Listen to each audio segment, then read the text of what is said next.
Hi, my name is Lynn and this is the Darbin Orvar channel. Today I'm going to continue my built-in bookcase series in collaboration with Rockler and make this countertop made out of rough sawn maple. So let's get going. I started out using thick rough sawn maple boards about 4 inches thick, 10 inches wide and 6 feet tall. The first step in preparing the wood is planing to get a straight side to work off from.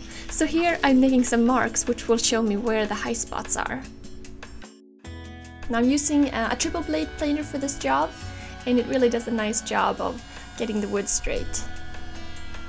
This wood is full of knots and twists, which makes it very beautiful but also challenging to work with. It was quite bowed and needed a lot of passes to get it somewhat straight. I cut off the ends to get it to slightly more manageable pieces.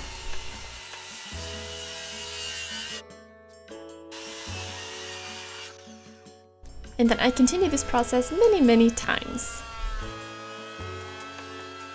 After this, I ran it through the planer a couple of times on the ends to get it straight. Right before I ran it through the planer here, I cut the wood in half on the table saw to reduce the size of the pieces, and the wood had so much tension in it. Still, even at this smaller size, the wood is quite big and heavy to work with, so I took my time. Getting the boards relatively flat is really important, so after the planer I moved on to using a hand plane. I need to resaw this wood, and I decided to use the table saw instead of the bandsaw, mainly because the pieces are so big and heavy, and I just felt safer with the additional support of the table saw table. Here you can see the wood cut up. You can see the middle section here, which is where the blade met, and here are all the 4 boards. Everything is a little uneven at this point, but I'll take care of that later. The table saw still had a hard time cutting through this wood.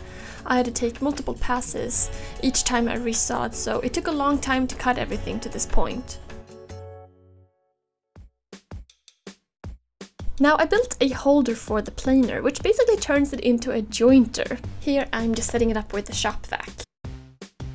And then I'm drawing some lines just so I can keep track of where the high spots are. The planer is held in place well, and it does a really nice job of flattening out the wood. Of course, the jointers you buy are much longer and provide additional support, which helps to make sure the boards turn out flat. This DIY version with the planer doesn't produce quite as straight a board, however it still does a great job flattening out the wood, so I'll take it, and it makes for a very nice addition to the shop. It's been extremely useful so far.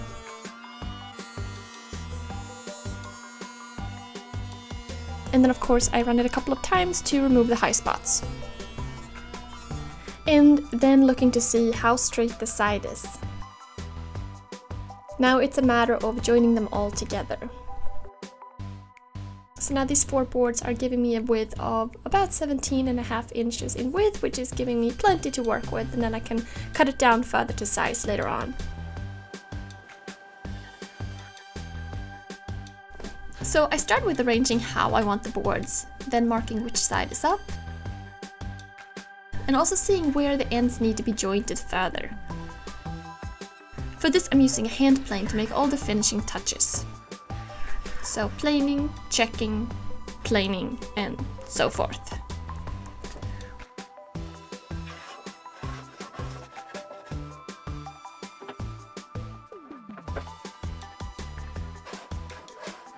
Once the pieces are all flat, I mark out 5 marks across for where the dowels will go.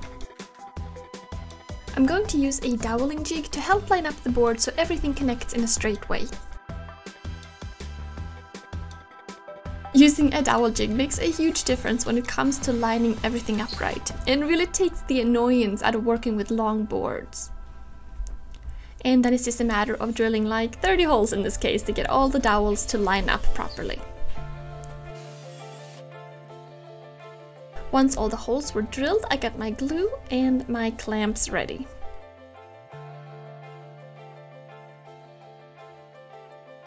Put down some glue along the joints, put in the dowels, and started clamping everything together.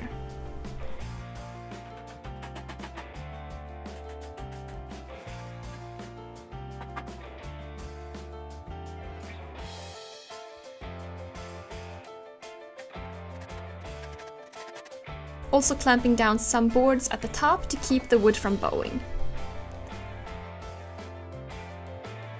And then it's a matter of adding more clamps and letting the glue dry. So once all the glue was dried, I started the thorough process of sanding. First, I started out with belt sander to remove a lot of material, and then I moved on to the random orbital sander with a finer grit. This counter required a lot of sanding. First to get all the pieces to the same level, and then to remove any marks and scratches. Now there were a couple of small cracks in the wood, so I decided to fill them with epoxy, mostly to protect the wood over time. Then once this is dry, it's easy enough to sand smooth. Then I cut off the back corners of the counter with a jigsaw after making some measurements to make sure it fits in between the window trim on each side in the office. Now I wanted a smooth round feel on the edges, so I used a roundover bit on the router to create that nice profile.